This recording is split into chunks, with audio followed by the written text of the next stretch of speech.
Nakakapote naman ako. Pero pinawisan ako, oh. Ayan, oh. Pawis na pawis na.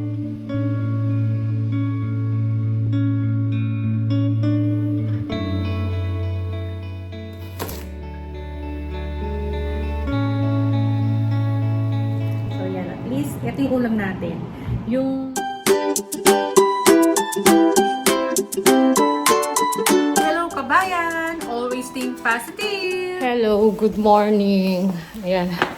Pauwi na tayo sa bahay. Kauwi lang. Buti na lang itong pag-uwi ko. Medyo mahina na yung ulan. Pero kanina nagde-deliver ako. Grabe. Ang laki ng patak. Wala. Kailangan natin i-deliver kasi kahit na umuulan. Yan yung mahirap pag winter. Maulan na rito. So, nakakapote naman ako. Pero pinawisan ako. Oh. Ayan. Hinatid ako kanina ni Mr. Madilim pa. Nung naglalakad ako, madilim pa talaga. Kasi kung lalakarin ko naman yun, layo eh. Tapos umuulan pa. Tapos may bit-bit ka pang katalog. Ang hirap. Kaya yan, at least natapos. Ay nako, salamat naman po Lord. Buti naman nung hindi na siya masyadong malakas. Ito, ayan, may tayo, kapote. Yan ang mahirap talaga pag winter, laging maulan. So siya nga pala, ayan, meron akong kahit na pagod tayo, natuwa naman ako dun sa napulot ko. First time ko makapulot ng dito, ng pera. Sa nasa siya naglalakad ako. Sabi ko, kanino naman kaya to? Kanino ko naman susuli? Siyempre, nasa daan eh. Basang-basa yung $10. Ito, nandito nga, na nga dito sa ko. Naka siya, yung parang nakatupi. Sabi ko, $10 to ha. Sabi ko ganun. Kinuha ko. Tapos may tingin-tingin naman ako kung may tao or para masosoli ko. Ayan nung nakuha ko siya, nakatupi siyang ganyan, nakaganyan, ayan. Oh, may $10 tayo. $10. Ayan diba? Dagdag sa dinagdag sa kita natin ngayon. Kasi yung kita natin ngayon, yung dineliver natin ngayon, umabot ng $100. Something yun. May lang cents. So, di ba? Kaya sayang. Kaya hindi pwedeng hindi ko ilakad, i-deliver. Sayang yun, $100. O tapos nakapulot pa tayong $10. Di naging 110. O, di ba? Ayan, pag siniswerte nga naman makapulot ka sa daan. First time ko yun. Alam mo, maginabahan pa nga ako kung kukunin ko. Hindi. Nasa daan naman siya. Kaya sabi ko, tinitignan ko, wala naman tao para kung makakani ka sa kanya o hindi. Wala naman eh. Nandun sa daan eh. Baka may nalaglagan ng no? Kaya yun. Nakakatawa naman nakapulot tayong $10. Hindi ko hindi ko inaasahan to eh. First time ko talaga makapulot kasi dito halos ang gamit nila mga card. Madalang lang yung may cash. Kaya nagulat ako nung makita ko itong $10. Sabi ko, $10 to, sabi ko. Kaya nag-aalangan pa ako kung pupulutin ko, hindi eh. So yun, pahinga lang tayo. At siya nga pala, may papakita ako sa inyo. Na-busy ako kahapon kaya hindi ako nakapag-vlog. Ewan ko ba, ba't di ko naisipang namang i-vlog to? Wala. Pagka-deliver ko kasi kahapon Tuesday, nag-deliver din ako ng umaga. After kong mag-deliver, dumiretso ako dito sa likod. Kasi nga may binili kami sa Bunnings. Dapat kami ni Mr. maglalagay nito. Sinubukan ko lang, ako maglagay. So, yun. Kaya kagabi, nagulat si Mr. Kagabi nung pag-uwi ni Mr. Nakalagay na yung mga yung sa bakod. So, ako lang naglagay. Hindi ko nakuhanan eh. Nakalimutan kong mag-vlog. Kasi ang ko lang naman, itatry ko lang. Kaso, ayun. Na pero hindi pa masyado siyang maayos kasi medyo kubit yung dito. Pakita ko sa inyo. Para maintindihan niyo yung sinasabi ko. So, ayan dito. Ayan. Nilagay ko kahapon yan. Dito. Inayos ko. Ito, medyo kubit lang. Kasi yung ilaw ni Mr. nakaharang. So, hindi ko mausog, hindi ko ma-straight yung kawayan. Pero ito, straight na. Tsaka yung sa dulo. Dito na lang. Parang nakapaling, no? So, ayan. Diba? Yan na yung bagong fence natin. Para may design. Ayusin ko pa yan. Yung mga halaman. Dahil tag-ulan, Kaya nandito lang yung swing. Pero dapat yung swing dito. Tapos, lalagyan pa namin ng ano yan, synthetic grass. Yan. Hindi pa namin naasikaso. Hindi pa kami nakakabili nung ano synthetic grass.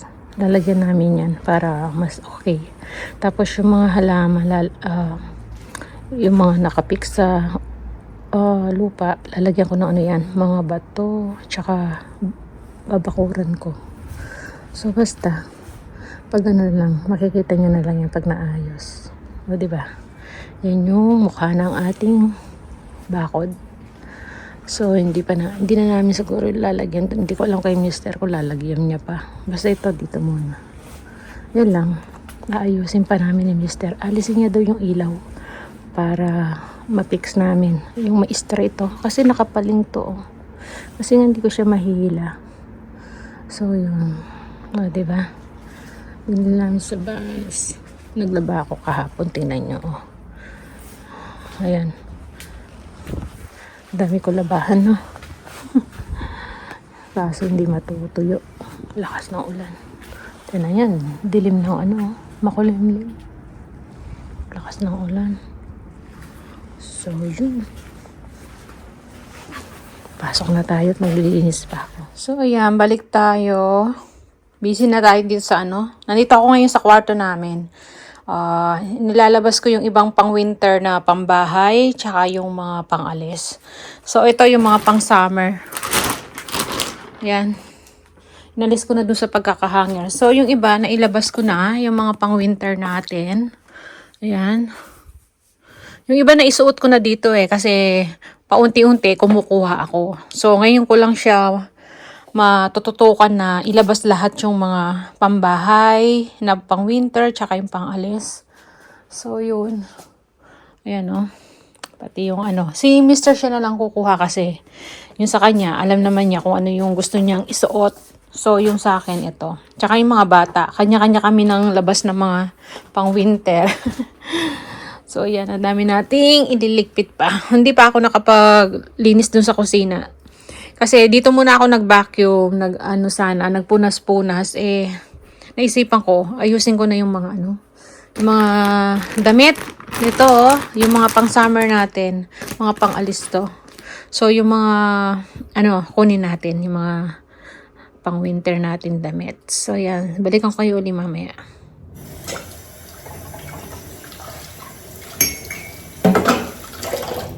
Dito naman tayo sa kusina. Tapos na ako mag-ayos ng mga damit na ilabas na natin. Wala tayong ano.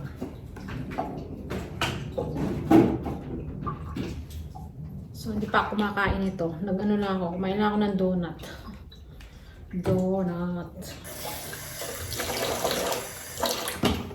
Tingnan ko kung mailuluto ko pa yung kalabasa. Kasi parang nakalimutan ko siyang ilutuin. Parang masisira na.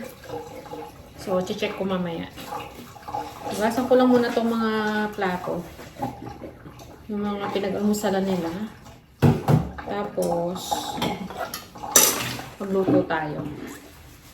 Si Bunso, umalis na kanina pa. May pasok siya. Hanggang alas 4. Kahapon din hanggang alas 4. Sabi niya hanggang Friday, alas 4 yung labas niya. Kaya lagi silang sabay ni Mister. Kaya tayo na naman mag-isa rito. At least ako tapos na ako mag-deliver. Sumikat ang araw ngayon pero mamaya na naman uulan. Malakas yung hangin. So yan, tapusin ko lang to. Balikan ko kayo ulit mamaya pag magluluto tayo. Siguro meron pa tayong makukuha. Oh. Sira na. Sa kabila, okay pa naman. Yan. Pipilian ko na lang. Tapos, lagyan natin ng hipon. Gisa natin. Para may ulam tayo. Meron pa ako natitirang dyan yung burger steak. Mini burger steak. Nilutuan ko si Bunso kagabi. With gravy. Ito, pinagsama ko na nga. Pakita ko sa inyo. Ang natitirang ulam. Kumain. Yun ang ulam ni Mr. tsaka ni bunso kanina. Ayan natulog na yung gravy natin. Ayan. So, pinagsama ko na lang. Hindi ko nakakainin to. Sigurado gusto pa ni bunso to. Favorite niya eh. Para mamaya pag uwi niya, sa kanya na lang. Maidi-dinner pa niya.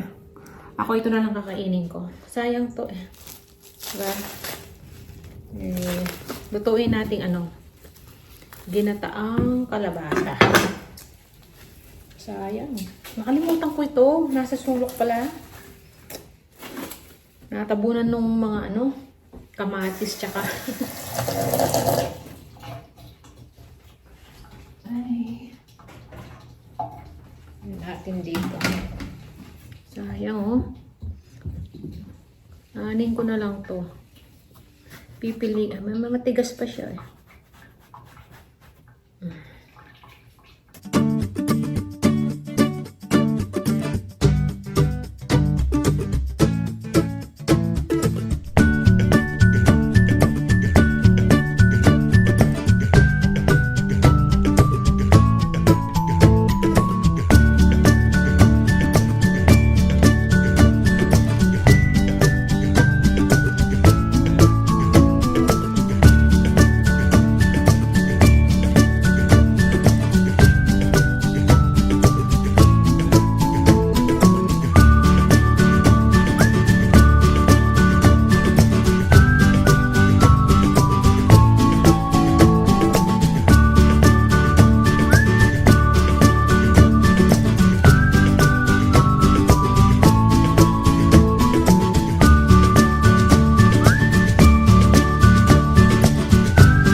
Luto na yung ating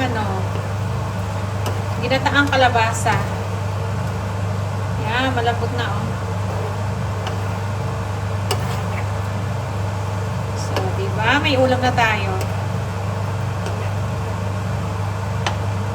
Kami lang kakain ni Mister nito. Mamayang pag-uwi ni Mister yan. Pwede siya kumain. Gusto niya magmeriendang kanin. So, ayan, luto na. Ayan na. Okay na to. Kain na tayo. Nagugutom na ako. Hilong-hilo na ako. So, ayan. So, ayan. Kain na po tayo. Ayan na yung ating ulam. Gutom na talaga ako. Magkakamay ako. Ito yung gagamit tayo ng Ito yung pang mukbang ko eh. So, ayan. Siguro tapusin na natin yung video natin. Hindi ko napapakita ang paano kumain. Para hindi na ako mahiya. So, yan. At least, ito yung ulam natin. Yung, burger steak kay Bunso na lang. Diba? Si Mr. mamaya kakain din ito. So, yan. Yan muna video natin. Maraming salamat. Kita-kita na lang tayo sa masunod na videos. Yeah.